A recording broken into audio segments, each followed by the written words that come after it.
Olá, tudo bem com vocês? Agora seguimos com o bloco 3, Filosofia e Pseudofilosofia.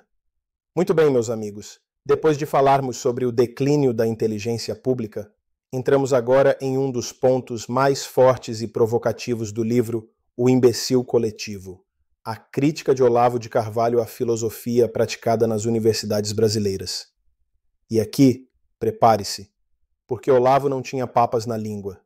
Ele dizia com todas as letras: a filosofia no Brasil foi sequestrada, ela deixou de ser um exercício de pensamento real e se tornou uma vitrine de pseudo-filosofia.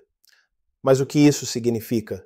Significa que, em vez de formar filósofos, as universidades estavam formando especialistas em citações, gente que sabia de cor o que este ou aquele pensador europeu havia escrito, mas que não tinha coragem, sem nem capacidade, de pensar por conta própria. Era como se a filosofia tivesse virado um grande jogo de imitação, um concurso para ver quem repetia melhor os jargões da moda, segundo Foucault, segundo Habermas, segundo Derrida e assim por diante. Olavo apontava algo ainda mais sério. Muitos desses professores nunca tinham lido de fato os autores que citavam, liam apenas resumos, apoiavam-se em manuais de segunda mão ou até mesmo em apostilas prontas. Resultado: em vez de criar um ambiente de investigação filosófica, criava-se um círculo vicioso de superficialidade.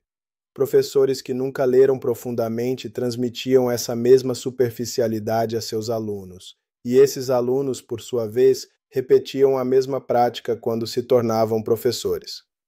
Assim, a pseudofilosofia se espalhava como uma epidemia, um teatro de erudição vazia, uma encenação em que todos citam, mas ninguém entende.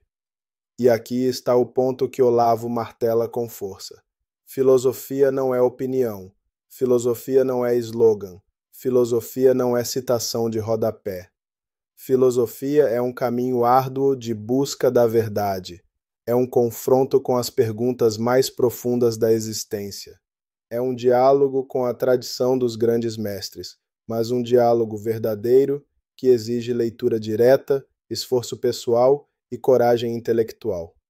Olavo dizia que, sem esse confronto direto, a filosofia vira apenas uma caricatura.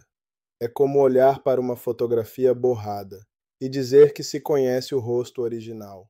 Ele ironizava o ambiente universitário, dizendo que muitas vezes os professores se comportavam como carregadores de livros, homens e mulheres que carregam títulos e nomes nas costas, mas que nunca abriram de verdade esses livros para entendê-los.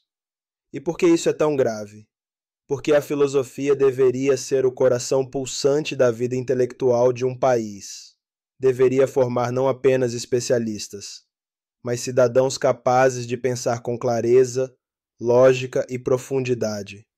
Deveria dar as ferramentas para que cada indivíduo buscasse a verdade por si mesmo.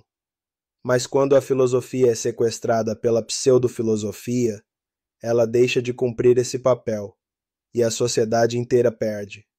Olavo mostra que isso aconteceu no Brasil, e que por isso nossa cultura se tornou presa fácil de modismos intelectuais importados, enquanto os filósofos clássicos, Aristóteles, Santo Tomás, Platão, Kant, Hegel, eram ignorados ou mal interpretados. As salas de aula eram inundadas por chavões políticos disfarçados de reflexão filosófica. E aqui está um detalhe essencial.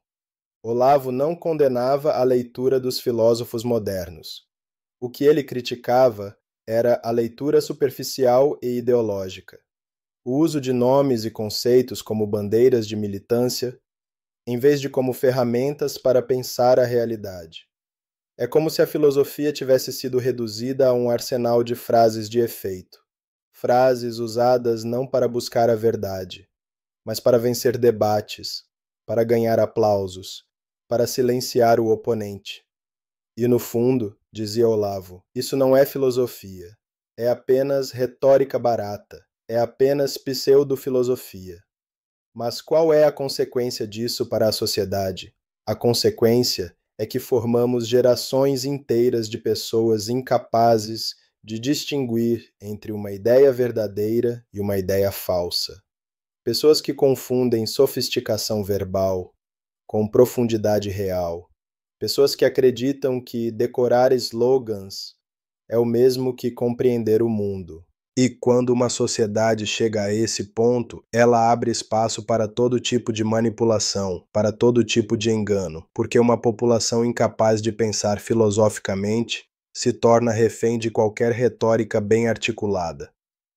Olavo alertava: sem filosofia verdadeira não há liberdade verdadeira, porque só a filosofia dá ao homem a capacidade de se libertar dos discursos prontos.